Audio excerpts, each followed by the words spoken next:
from Edmonton, CTV News at 6. Well, the consequences are political. We created these rules and I'm breaking them. So it bothers nobody more than it does me.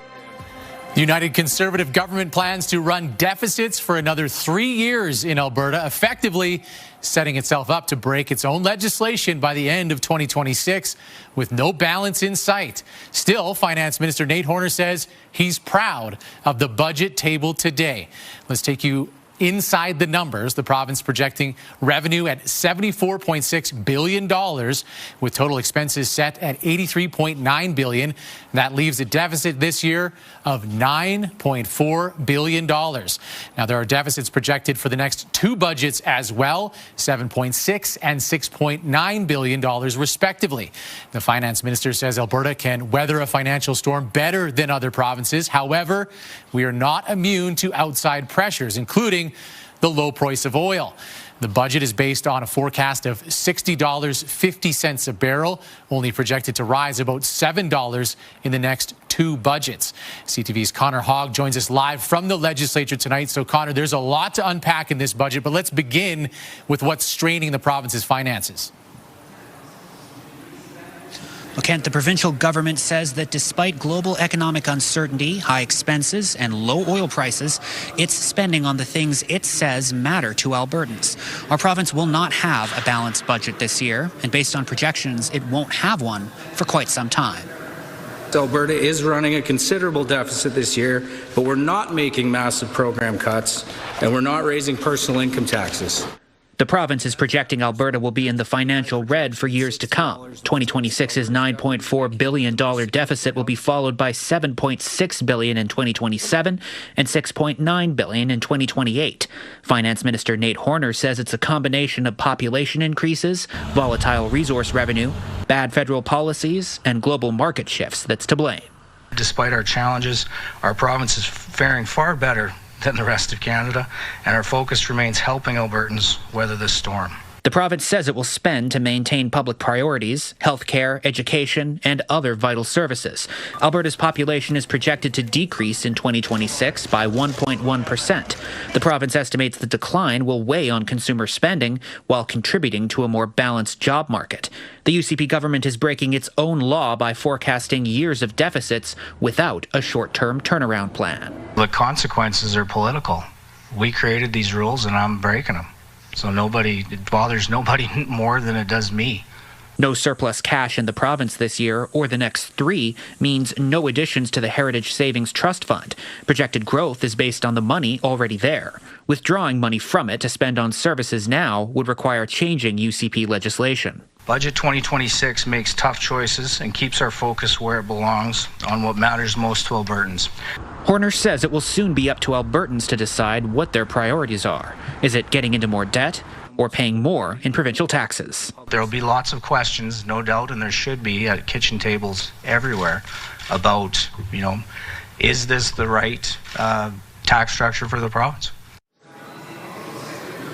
With no plan to balance the budget in the foreseeable future and a continued reliance on resource revenue, Finance Minister Nate Horner says his government plans to conduct its review of its own financial planning.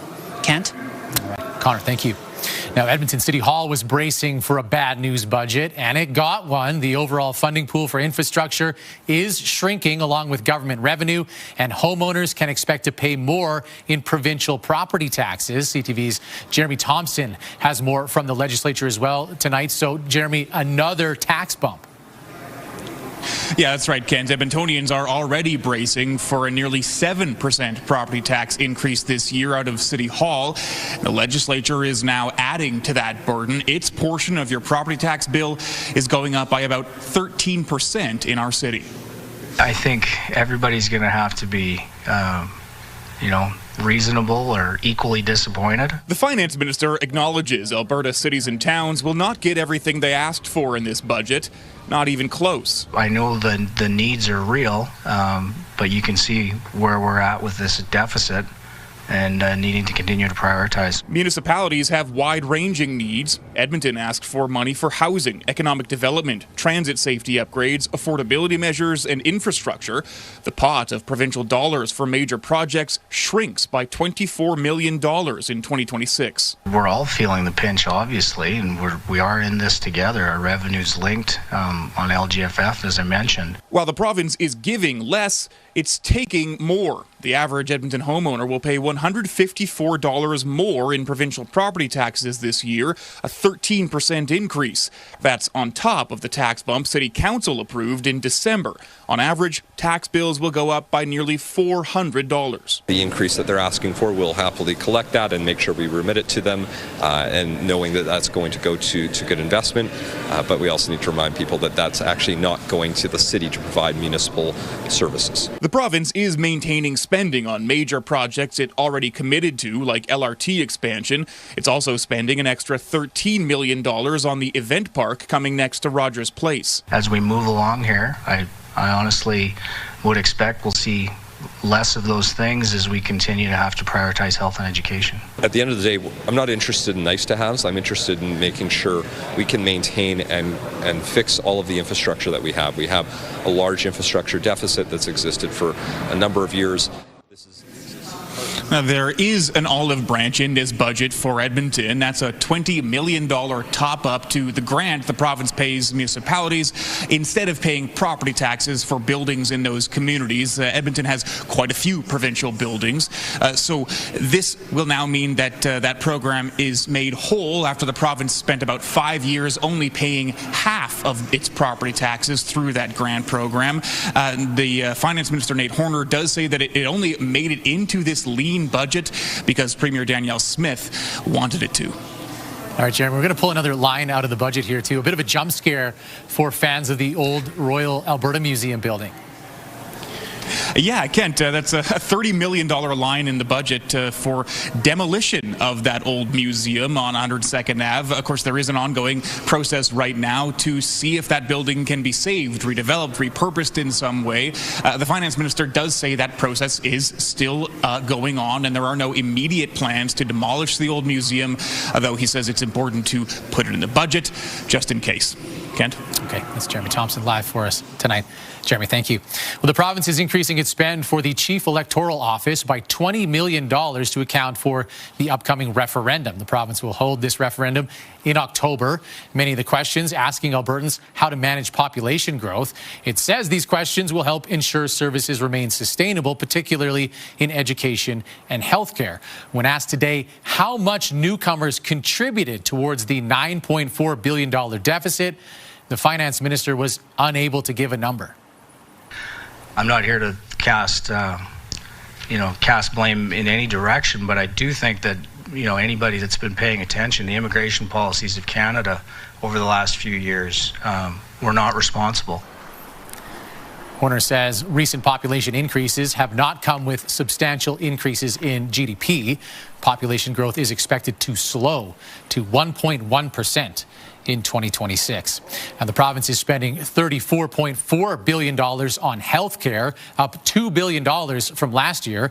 The budget includes a new corporation to oversee Alberta's 4 recently created healthcare agencies. CTV's Miriam Valdez-Carletti joins us with more on this. So Miriam, what is this new corporation? Well, Kent, it's called Health Shared Services, and the province says that it will centralize and deliver shared corporate services such as information, technology, finance, and HR. By doing this, it will reduce duplication and increase coordination across all the healthcare agencies. It will cost $2.3 billion to create and operate. $436 million is coming from primary and preventative health services. The rest of the money will come from revenue from the other 3 health agencies. Friends of Medicare says the budget is an expensive and chaotic restructuring of public health care in Alberta. We're calling for more transparency. Because of the restructuring, it's actually harder to compare the last couple years to this year's health budget in terms of where's the money actually going, what's the comparison to previous years. Friends of Medicare says the South Edmonton Hospital should have opened this year, but the budget lacked any timelines for new facilities. The budget includes $525 million for chartered surgical facilities and hospital operating room infrastructure. This will go towards adding 50,000 surgeries in the next 3 years. And nearly $19 billion is going to expand hospitals, surgeries, emergency services, and diagnostics. And we won't know how much it cost the province to break up Alberta Health Services until the annual report comes out in June. Kent? Okay. Miriam, thank you. Now, the UCP says it's managing a financial storm, while critics say it's a storm of their own making, while they're making life more expensive for you at home. So joining us for his insight is Tom Vernon, who has covered many Alberta budgets, now a consultant with Crestview Strategy. So, Tom, UCP predicting 3 years of deficit, something they said they would never do. What do you take away from that? Yeah, I remember when they announced that legislation, saying we're going to put this balanced budget legislation in place, and the analysis around it was always, this is always a nice political stunt, but it's something that's easily revocable when the resource revenues go down, and they ultimately have to run deficits. I think that's what we're seeing here again, is we're still on this royalty roller coaster. The resource royalty revenues have gone down, and they haven't a plan to make those revenues up. So I don't think they'll pay a political price for this law and breaking that rule and whatever, they'll repeal it.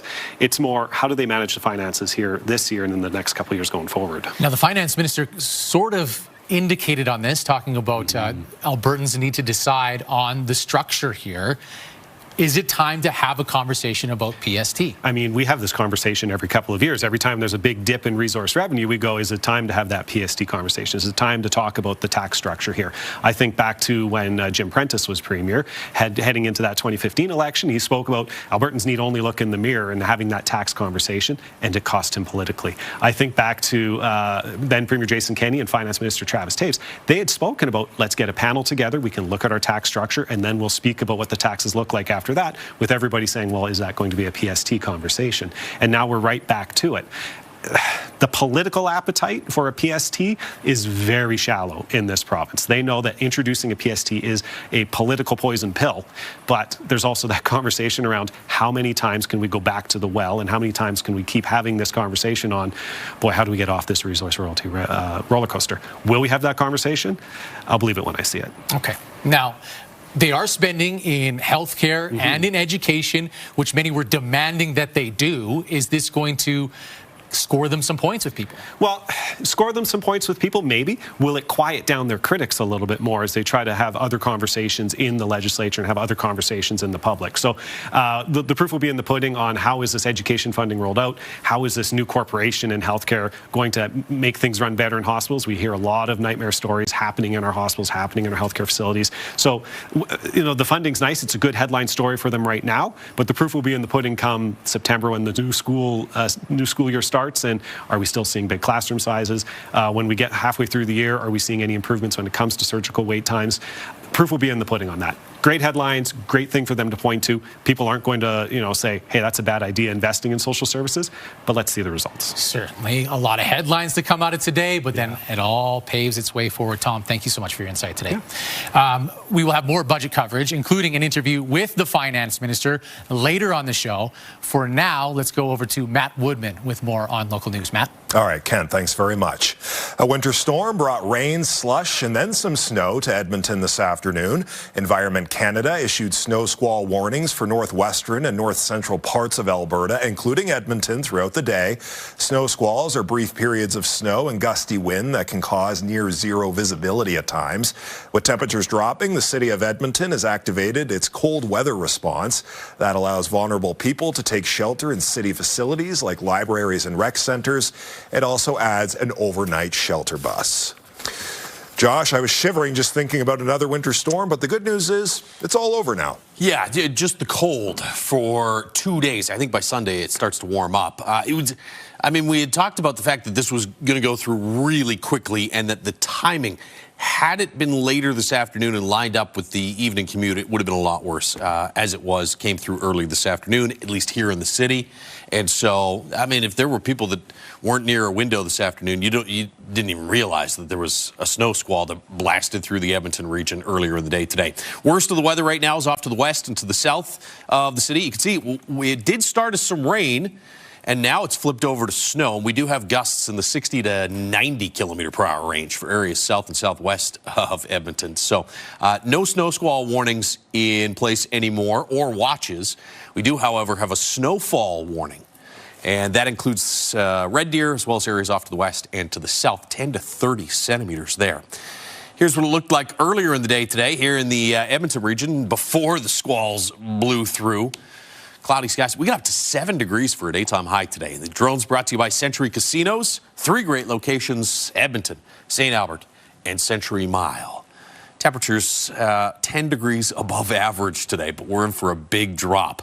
Averages are -3 and -13. We'll be about 10 degrees colder than average tomorrow.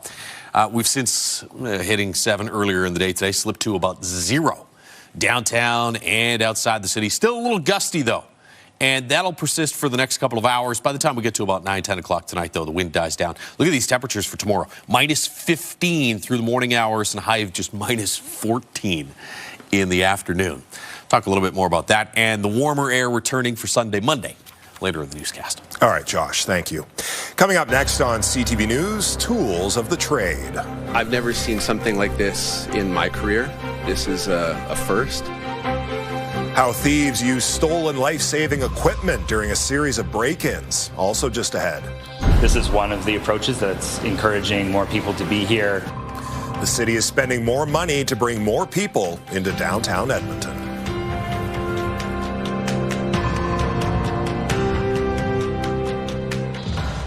Programming brought to you by James H. Brown Injury Lawyers, the heavy hitters of injury law.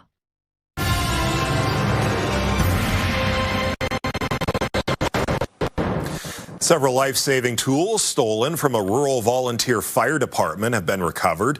Police say the tools, known as the Jaws of Life, were used in more than a dozen break-ins throughout Edmonton. CTV's Amanda Anderson reports.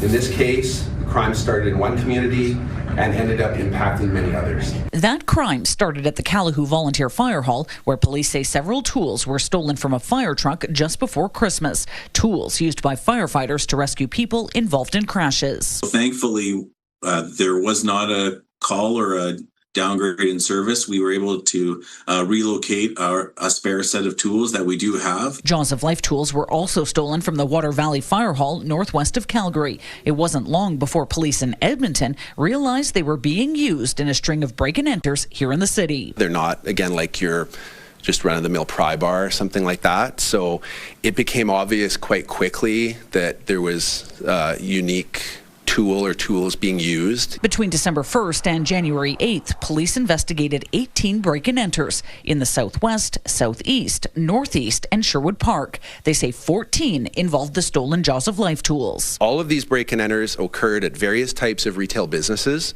such as bars, convenience stores, cannabis shops, and high-end clothing stores. They were prepared to steal life-saving equipment relied on by our first responders to protect and rescue those in need. Offenders like these rarely stop on their own. They are stopped through coordinated police work and accountability. Sturgeon County's fire chief says they're happy to have their stolen tools back in service. These are really life-saving tools, and to see them used in this negative context is I guess disappointment, because not only is it taking away a key service from a community, but then used to affect another. I've never seen something like this in my career. This is a first. 3 men are facing a combined 200 charges. Police say damages and retail losses are between $750,000 and $1 million. Police are still looking to recover other tools stolen from Water Valley's fire hall. Amanda Anderson, CTV News, Edmonton. WWE wrestling memorabilia was stolen from a trailer in Lloydminster yesterday, including a Hall of Fame ring belonging to the British Bulldog Davy Boy Smith. Mounties believe the theft happened at the Central Suite Hotel sometime between 2 and 6 a.m. The Canadian Wrestling Elite trailer was ransacked. A title belt, bag, and a golden bracelet were taken, along with a vest previously worn by the British Bulldog and his Hall of Fame ring, now owned by his son Harry. Most of the items were recovered in a back alley, but the ring and bracelet are still missing. It's a great piece of history to show and share with the fans, and I'm certainly very proud of it. There's actually no value on it because it's priceless. RCMP believe this was a crime of opportunity and not a targeted theft. The City of Edmonton is taking steps to bring more people downtown. It's extending the Downtown Action Plan Fund to encourage groups to make the city's core more beautiful and increase public programming. CTV's Evan Kenny has the details.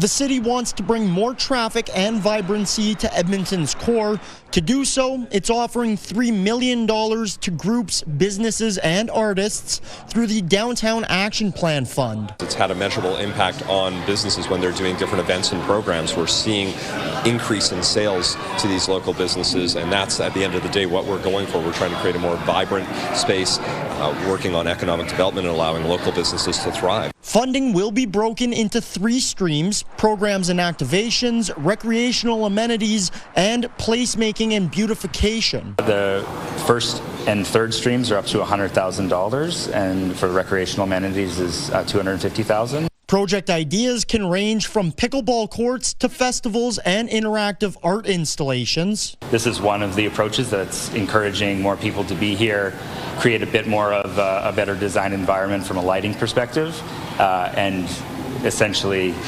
increase the interest to come downtown. We know that the more vibrant, the more accessible, and the more friendly that the downtown core is, the more visitors and workers and residents will attract here. The Downtown Business Association points to its Winter Festival as an example of a successful activation. It says Winterval brought more than 10,000 people downtown and more sales for businesses in the area. What is really encouraging is that most of the businesses that reported back to us saw an increase between 10 and 30% in their sales compared to a regular Saturday in the winter. The mayor says this fund will move downtown in the right direction, but he says the ultimate step towards vibrancy is more housing and people living there. Applications are open until the middle of June. Evan Kenny, CTV News, Edmonton. Still to come, Alberta's finance minister joins us to discuss where the province is investing and why. Also just ahead. Food is horrendous. It's something I don't think my dog would take a second sniff at. What life is like inside an ICE detention center. We speak to an Edmonton-born man who's been locked up for months.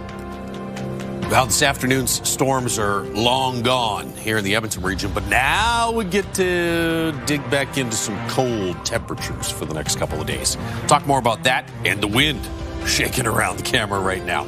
All right after the break.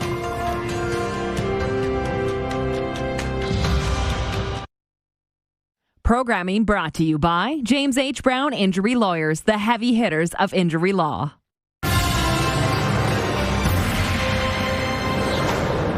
Returning to the top story of the day, the 2026 Alberta budget projecting a $9.4 billion deficit with more deficits to come. Joining us is the man who oversees the budget, Alberta Finance Minister Nate Horner. Minister Horner, thanks so much for joining us. Let's talk about these deficits. You're planning for 3 years of them, but you say you're proud of this budget. How do you explain that? Well, I guess I'd start with the fact that it's 9.4 and not 14.5. It's taken a lot of work to get down to where we're at right now. I am proud of this budget for a lot of reasons. Huge drop in resource revenue. I think Albertans understand that, but also some pretty dramatic needs across the system, both in healthcare and education. So we're trying to balance the needs of today and show Albertans that we're doing the right thing fiscally. We're keeping operational expense below population growth plus inflation and building for the future. Now, on oil predictions, last year during the budget, they were off. And as you said earlier today, every dollar under your estimate costs our economy $680 million. How confident are you that you have the prediction right this time? Well, I'll say this for our chief economist, we've been closer than industry. You know, I have a lot of faith in our team. No one's got a crystal ball. I'd tell you right now, looking at the industry forecast, the spread's never been wider. So you have some that are more bullish than others. You have some that are very pessimistic. I wouldn't say we're at the industry average. We're maybe more at the median of the range. but we think $60.50 is a very reasonable place.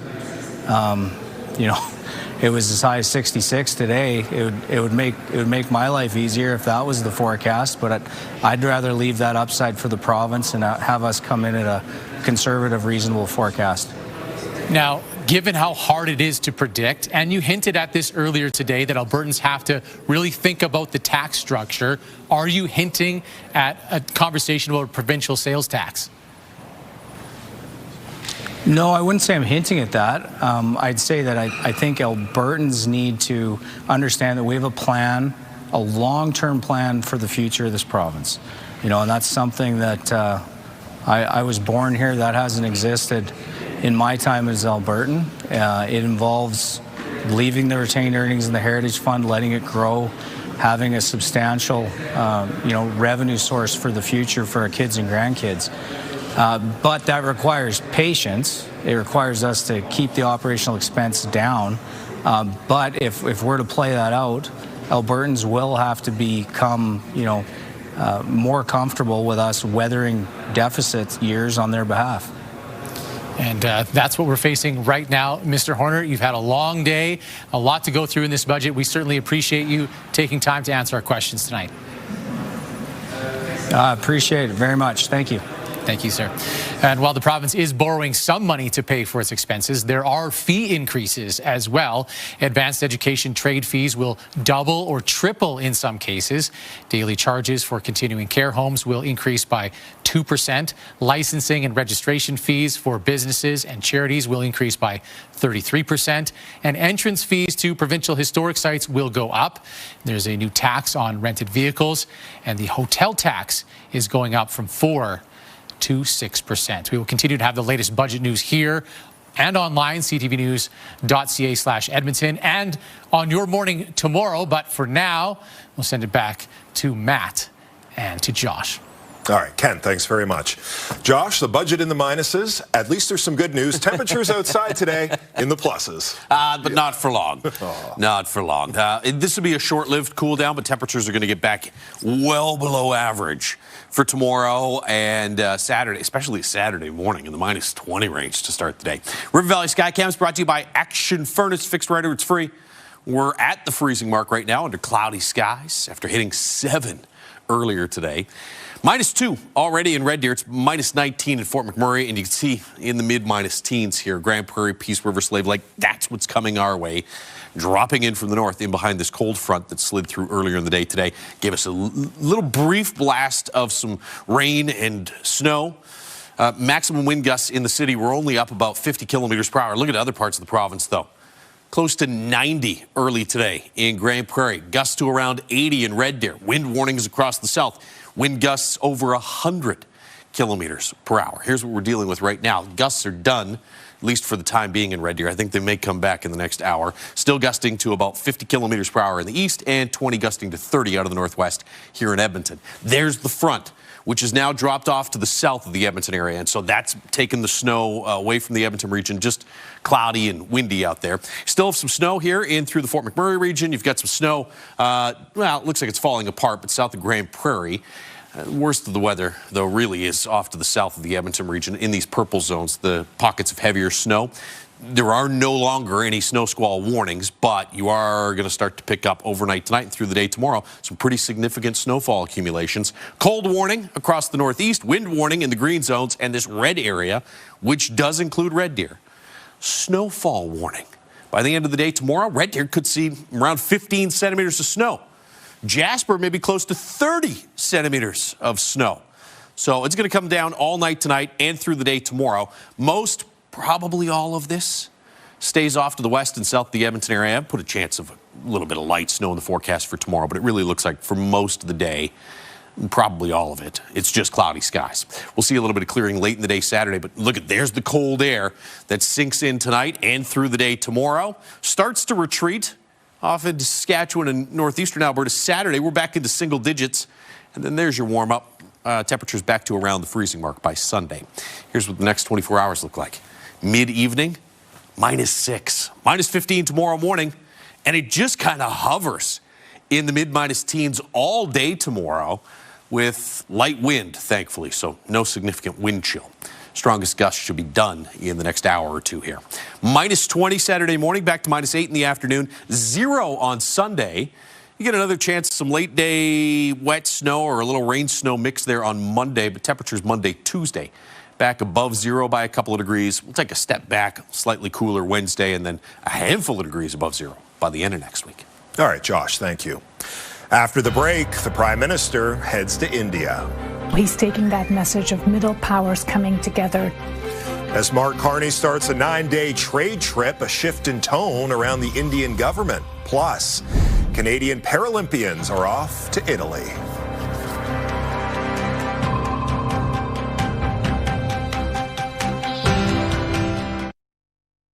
Programming brought to you by Century Casino. 3 great locations: Edmonton, St. Albert, and Century Mile.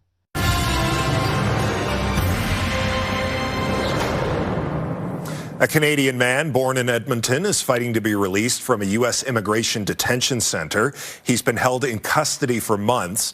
His family says the public isn't being told the truth about what kind of people ICE is taking into custody. CTV's Andrew Johnson reports. Right now, the South Texas ICE Processing Center is home for Canadian Curtis Wright. None of it's been enjoyable. The separation from my family has been miserable. The 39-year-old father of 3 has been separated from his children and his fiancée for close to 4 months, an ordeal his family members describe as devastating. Our whole world has been flipped upside down. Like, I had this perfect life with this amazing man, and then all of a sudden he's just gone. I really do have a hard time sleeping because it just keeps going over in my mind over and over again. Wright is a U.S. permanent resident. He was born in Edmonton, went on to earn a business degree, and works in oil and gas. He has been living in federal custody for close to 4 months after being flagged at the airport returning from a business trip in Mexico. The issue, say Wright's parents, who spend their summers in British Columbia, a minor drug possession conviction when Curtis was in high school. And they went into the computer and found a misdemeanor that he had been charged with 22 years ago. CTV News has reached out to the U.S. Department of Homeland Security for comment. We did not receive a response by our deadline. Since November, the family describes never-ending delays while Wright navigates conditions he calls abysmal. The food is horrendous. It's something I don't think my dog would take a second sniff at. I don't drink water from here without boiling it first. So it's finding ways to not stay sick. Going without for 2 days on one bottle of water and a frozen waffle, having to sleep on a floor with no sleeping bags. They call it the ice box. Wright's family believes poor treatment is intentional. The worse they make it, the more likely they're going to say, well, if I have to stay in here and fight this for 90 more days, or I can self-deport and get out of here, well, I'm going to self-deport and get out of here. The entire experience has been a wake-up call. Before I came in here, I was of the mind that they were doing what they said they were doing, where they were focusing on, the worst of the worst, and criminals and murderers. What I've come to understand since I've been in here is that's the exact opposite of the people that I've met and seen. The family has now filed a federal court challenge alleging unlawful detention, hoping Curtis could soon be released and fight to stay in the country from his Houston home, where he is desperately missed. He's the provider for this family. Sorry. Andrew Johnson, CTV News, Vancouver. Prime Minister Mark Carney is en route to Mumbai for the start of a 9-day trade mission aiming to build stronger relationships. The government is shifting its tone on India. One official says Canada doesn't believe the Indian government is currently engaging in the activity the RCMP and our previous Prime Minister accused them of. CTV's Abigail Binman has more. The RCMP and Justin Trudeau said there was evidence the Indian government was involved in violence on Canadian soil, while a CSIS report called India one of the main perpetrators of foreign interference and espionage. 4 Indian nationals are accused in the murder of Canadian Sikh activist Hardeep Singh Nijjar. That case is currently before the BC Supreme Court. At a briefing, a Canadian official suggested those kinds of activities are no longer happening, stressing productive conversations with the Indian government now and saying twice twice they didn't believe this trip would go ahead if those activities were still taking place. While some in Canada's Sikh community strongly reject the claim, saying the danger is still a reality, the World Sikh Organization of Canada says more than a dozen community members live under a credible threat. Now, overall, this is a major Indo-Pacific trip with the aim to diversify trade away from the United States. Canada and India have committed to a broad trade deal. While that won't be finalized on this trip, government officials say it will be formally launched. Canada and India have been in talks over a reported $4 billion 10-year uranium deal. Pulses and uranium, both very important in Saskatchewan. And Premier Scott Moe is one of two premiers joining on the trip, along with New Brunswick's Susan Holt. Some analysts say big picture this trip is about Carney putting his Davos speech into action. He's taking that message of middle powers coming together to deal with the disruptions that we're facing. This will be Mark Carney's first trip to India, Australia, and Japan as Prime Minister. Abigail Beeman, CTV News, Ottawa. Canada's Paralympic team is heading to Italy. Canada is sending 50 athletes to Milan Cortina, including 19 who are making their Paralympic debut. Canada will compete at each sport at the Games, including para-alpine skiing, para-ice hockey, para-snowboard, and wheelchair curling. The 2026 Paralympic Winter Games run March 6th until the 15th. When we return, exploring a career in healthcare. There's just so many opportunities that pretty much any kid can find a career in healthcare that probably fits their interests. And a local organization invites students and families to come learn more about potential careers. Plus, naming their new recruits. Mounties need your help coming up with names for more than a dozen puppies.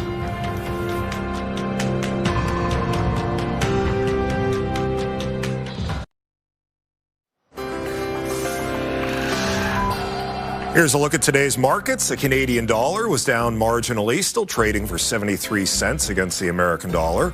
Oil was down 21 cents, closing the day at $65.21 US a barrel. Gold dropped $32. The TSX and Dow Jones both made gains. The TSX up 374 points. The Dow Jones gained 17 points. Covenant Health hosted its first ever career fair today for high school students. Students and their families were invited to the Covenant Health Community Center to learn about more than 100 different careers in healthcare. The event featured hands-on displays, facility tours, and speakers sharing their own personal experiences. Covenant Health says it's all about getting kids interested early. whether you're a hands-on person or you are really into the academic side of things, whether you want to do counseling or you want to do you want to be a doctor, you want to work in respiratory therapy. There's just so many opportunities that pretty much any kid can find a career in healthcare that probably fits their interests. Students were also given information to take home on what different careers entail and how to pursue those paths. Covenant Health says right now every healthcare field needs more workers. Some Alberta cancer patients no longer have access to a doctor's advice on evenings, weekends, and holidays. While guidance from medical professionals is key, a young Alberta cancer survivor says a community helpline can offer support in other ways. CTV's Alicia Fieldberg explains. Caitlin Oracasa was 20 years old when she was diagnosed with an aggressive type of blood cancer. She kept it quite private for a while, but became overwhelmed and in search of hope. A lot of treatments, like every 3 weeks, I had to do chemo. And for 3 years, it felt like the end of the world. She eventually called the Cancer Information Helpline. I was just very lonely and I didn't want to burden anyone in my life. And they were there. They know exactly how to talk to you and what to say to you. The helpline is free and provides compassionate support and practical advice. We try to think of things that you might need right now, but more importantly, give you some pointers and tips on what you might be looking for in the future as well. In 2025, the team received nearly 26,000 calls and inquiries, but only 5% came from Alberta. We have seen a shift that they are able to sort of Google something or AI something, if you will. Sometimes having that human touch can also really help understand a little bit further. It comes at a time the after-hours doctor line at Calgary's Cancer Centre has been removed. Patients are now directed to speak with nurses at HealthLink.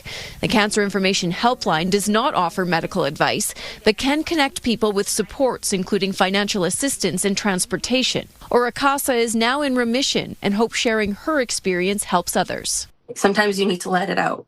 And then it's easier to talk to people that understand. Alicia Fieldberg, CTV News, Calgary. The RCMP is looking for children to help out with a rough job. The Police Dog Service Training Center in Innisfail needs help naming its 13 German Shepherd puppies that will become future RCMP police dogs. Prizes will be given out for names chosen that start with the letter B. The contest is open to 4 to 14-year-olds. The deadline for entries is March 26th. We have more information on how to enter on our website, ctvnewsedmonton.ca. An American artist has used a lake in central Alberta as the canvas for his latest piece.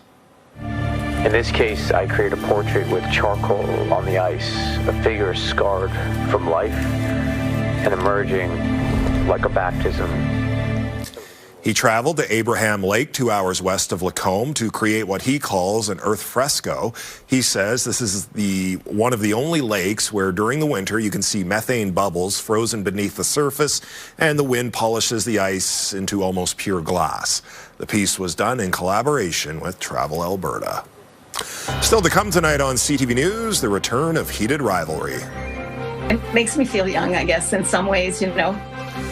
A local singer reflects on her song being used in the first season of a hit show as we learn when season 2 will be released.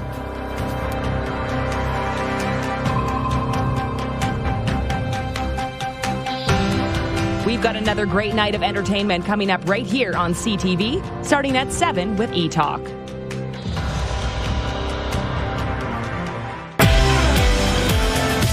Coming up Friday on Your Morning, we take you deeper into the provincial budget, where the money is going and where it is not. Start your day in the know, starting at 6 o'clock.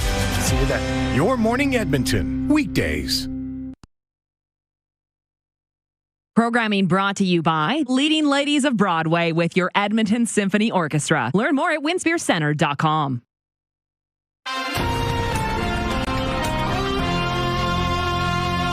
The Edmonton Oilers will try and break a 4-game losing streak when they visit the LA Kings tonight. It's Game 2 of the Oilers' 3-game California road trip. The team blew a pair of 2-goal leads against the Anaheim Ducks last night, eventually losing 6-5. Tonight's game against the Kings begins at 8:30, and then the Oilers face the San Jose Sharks in San Jose on Saturday. Season 2 of Heated Rivalry now has a release date. It will be out in April of 2027. Fans watching or rewatching Season 1 can catch a local singer-songwriter's tune in Episode 3.